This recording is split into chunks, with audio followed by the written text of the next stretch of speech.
Hello everyone. Markets moving like mad. Let's decode the chaos. One wave, one trend, one smart move at a time. Welcome to Decoding Markets in 3 moves, where analysis turns confusion into clarity, led by Mr. Rohit Srivastava, the mind behind Indiacharts and Strike.money. So, welcome back, sir, once again. Pleasure.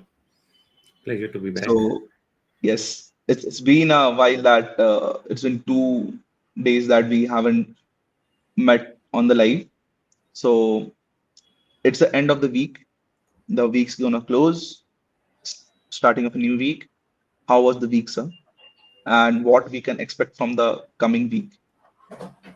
Yeah, not a pretty week. The Nifty is closed down for the week, so it makes us think a lot about the structure. Our own RMI indicator gave a bearish crossover today. So, what we've had to spend a lot of time thinking as to whether this pullback over the last 2 days is just a natural correction to the uptrend or whether it can mark any kind of trend reversal. Now, so far, we are still sticking to the view that it could be just a corrective pullback because we are still above the July high of 25,670. So holding above that is a good thing. But now on the weekly charts, having closed down, the RMI are giving off some warnings that you have to maybe pay heed to on a risk management level. And let's see, we'll have to monitor the early part of next week and see how things go from there. All right. So moving to the first question for today's session is like, is USD INR setting up for a major breakout based on its current wave formation? And what potential targets does technical analysis suggest for the next big move? Or could this phase unlock fresh trading opportunities? So USDNR is a little tricky. Uh, I wouldn't call anything a major move. These currency markets move very, very slowly, and the recent moves have been very, very slow in that sense. In fact, we saw a sharp pullback in the USD from 88.80 all the way back to 87.60 recently, and now we are bouncing back from there.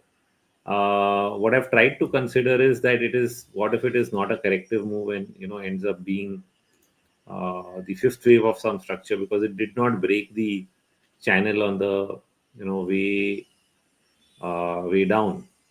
So we have room till closer to 80, 88, 80, 89 to move up, and we let that happen. But the weekly RMI is actually in sell mode. So what that means sometimes is that you end up getting negative divergences, and the negative divergence itself can be a sign that this may be the final move up, final blow off move on the upside. So, but let it play out. It still has room, maybe another rupee at the most. Like I said, around 88, 80, 89. The spot is 88.60, so that's not even a rupee. It's like, sorry, I'm saying 89.80. Okay, I'm saying a wrong number. So 89.60, 89.80 uh, is what we are really looking at, and that's around a rupee higher from where we are. That's the risk to the currency, not more than that. I don't think we might go much more beyond that. Okay. So just a small thing. For the people or the viewers who are watching this, are we clear to all? Because we got one comment that we are not audible. So is it for everyone or it's just for him? Just wanted to make it sure. Guys, you all can comment.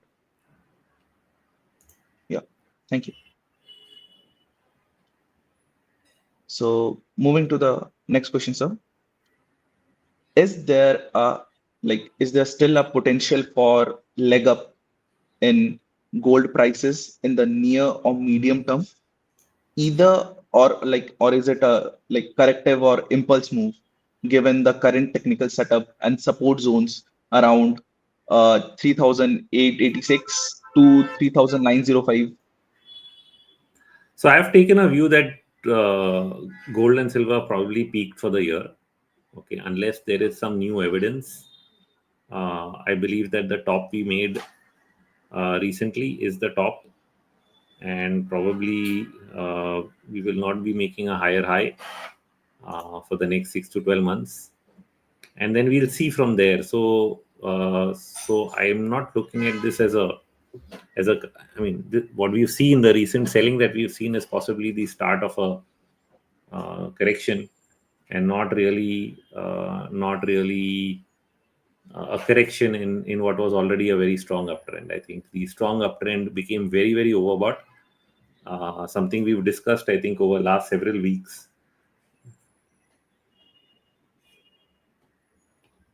Just give me a second.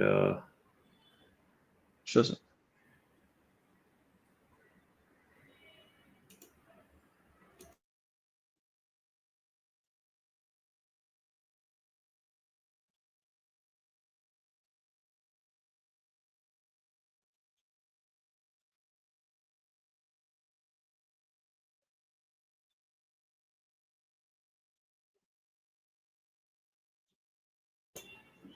Yeah, so that's my view. I think gold and silver have topped out.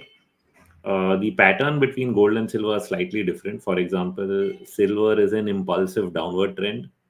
Okay, which means that it's 5 waves, and any bounce will be a retracement. In gold, we have a slightly different pattern so far. It's possible it changes, but so far it looks more like a 3 wave fall, not a 5 wave like in silver. So it could be a more complex structure, which in wave analysis we mark as ABC, X, ABC, X, ABC. So it's a series of 3 waves, X waves, threes, threes, threes. So there's a difference in structure between how both gold and silver are correcting. But in terms of what they will do, will be nothing different, because it's just going to be a retracement of the fall, and then there'll be a fall again, and then there'll be another retracement and another fall, and you'll have to keep on judging these swings over a period of time, and it will get slightly difficult as it gets more complex. But broadly, till we don't complete weekly cycles, till we don't cool off from the 91, 92 RSI reading on gold on the monthly chart, I think we will remain in a corrective phase for the precious metals for the next 12 months. And as I've highlighted in a lot of my media interactions, it's time to really switch away from precious metals towards equities. And you will not beat the market with an asset allocation to precious metals, at least over the next 12 months. That doesn't put an end to the PM bull market long term meaning 5 years or 10 years. But 1 year is where I'm concerned.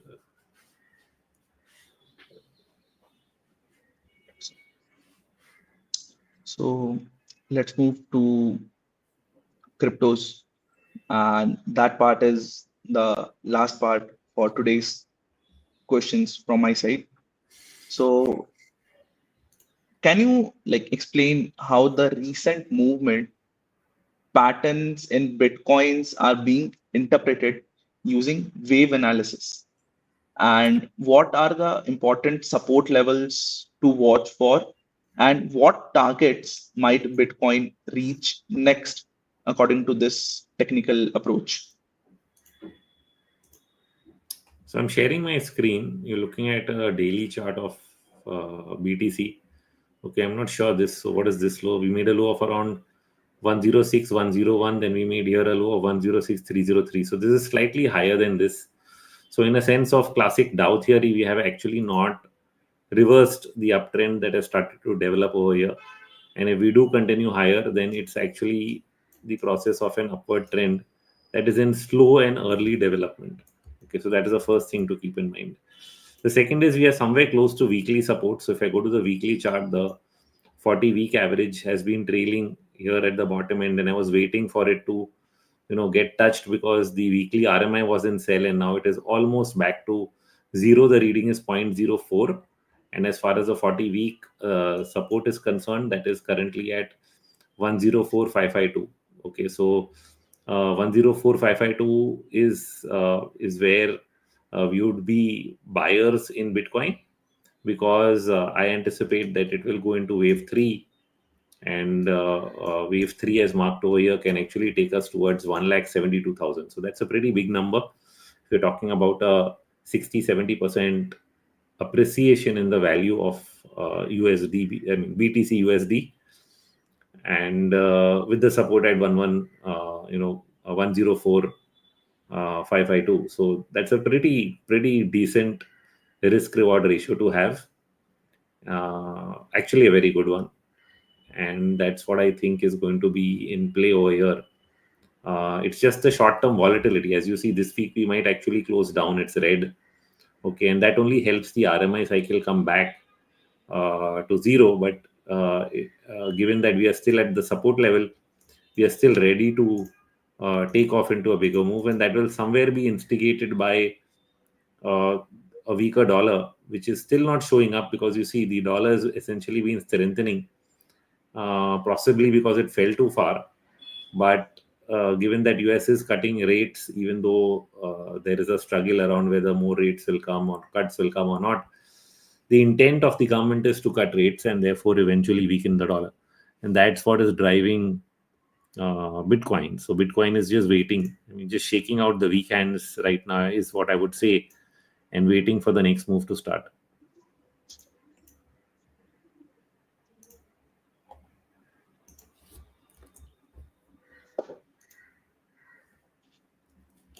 What the overall is perspective of the Bitcoin right now.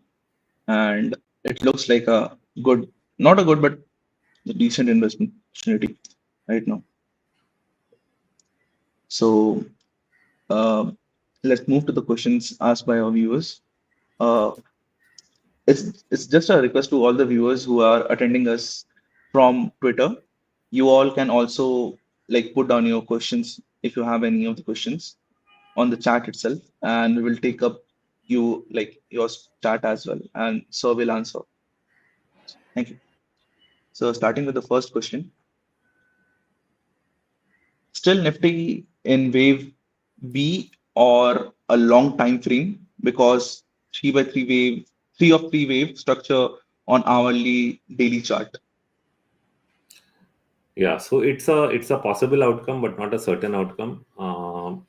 Since we crossed the July high of 25,700, or 680, 670 to be exact, we are sort of consolidating above that. And while the rise is 3 waves so far, uh, it still hasn't cancelled out the possibility that the last few days correction is essentially wave 4, and you can still get a fifth wave on the upside. So you have to rule that out completely to be able to say that, yeah, this ended in 3 waves and we are done, or is this just 4 and then 5 will follow. So I think that debate goes on till the market gives you proof that, yeah, I'm breaking out of this zone to a new high, or I'm breaking the support and going to a new low, neither of which has happened. So we actually stuck between 25,700 to 26,100, and we need to break out of this to end this debate. Moving to the next one, sir. So as anticipated, US Fed announced a 25 bps rate cut, and DXY inched up higher by 99.56, that is around plus 1.5% INR, showing weaknesses. Are we heading towards 25,400 first, and then after like ATH before FIIs go for holidays, that is Christmas? It's fine tuning a lot. Let's say that if you do break 25,700 or 670, you can go down to 25,400. But I'm not completely confident or certain that you will go down there. So in my view, it's completely open which way this goes. You may not fall that far and still head higher. We have 2 months ahead of us, and seasonally this period, see, because the market did fall into September, seasonally October, November, December can actually end up being bullish months.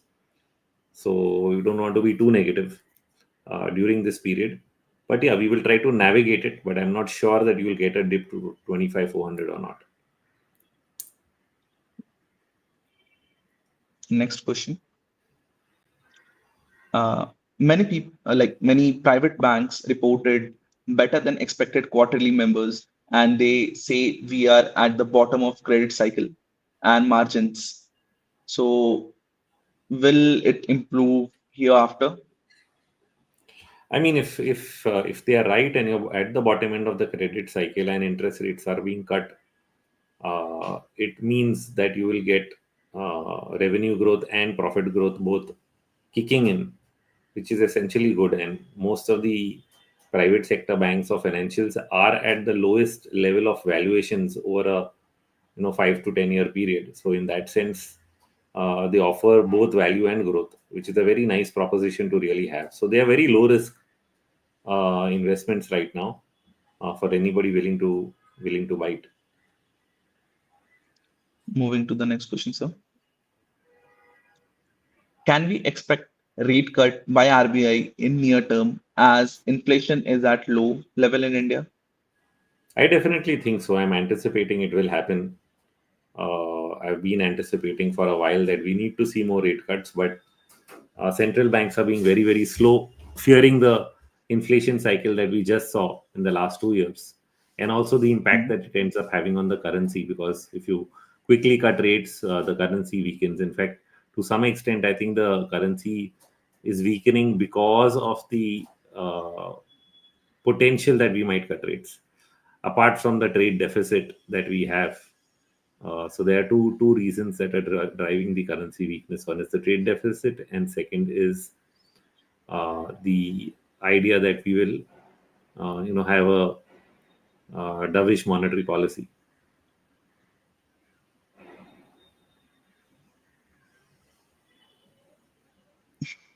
So moving to the next question. Will Bihar election results affect Indian stock market? Well, elections used to have a no impact on markets, and over time they started to have an impact. But typically the impact is for a day, nothing more than that. So I don't really read too much into elections, but that's my idea.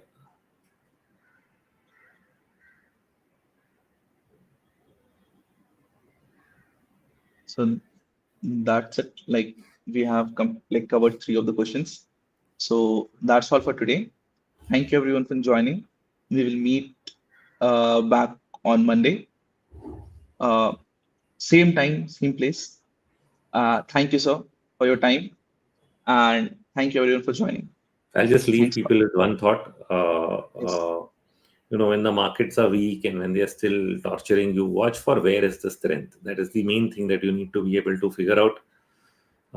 It's easy to do on strike. When you do a 5 day heat map look back, you can actually know where over the last 5 days when the markets were dull, what is it that was outperforming in the market. So it's called relative strength analysis, something I could do with metastock but very easily now to do with strike. I'm just going to show people a glimpse. Sure. So if we've actually looked at the market pulling back, okay, over the last couple of days. So let's say we can either take this entire time period from 23rd to today, or we can take it from this recent top of 29 to today. Let's do 23rd to today and see where the action has actually been. So let's go to the heat maps, click on custom, take the time period from 23rd to today. Okay, so this entire time period, when we apply, you end up seeing the performance of the market for the given time period. So it's a better way of looking at things than just the standard heat maps of what is happening today, which is typically what you see in most places. Now, when you're actually doing this time-based heat map, you're actually figuring out where the strength is, where the money went, what outperformed versus what, and you actually see PSU banks, metals, oil and gas on top. I would have thought to some extent even PSE, because recently the PSE index in the last 2 days only actually, so that's why it's maybe not yet showing up, just broke out of this range that it was stuck in for many, many days. This is a very interesting breakout because it sets us up for potentially a stronger rally ahead if that has to happen. And yeah, I think keep an eye on this. So uh, this is a good way to really know where the action is and where the focus should be. Because what is outperforming right now, which means if metals have been going up during this period, even as the market is falling, that is where you will continue to see gains in the weeks ahead. So, and same as with PSU banks, oil and gas, among key sectors.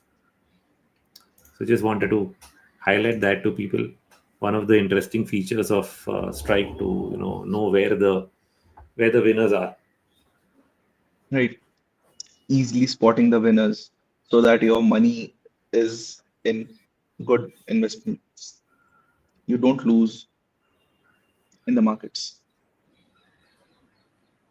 So thank you everyone again for joining. So let's wrap it up over here. Thank you, sir. Thank you.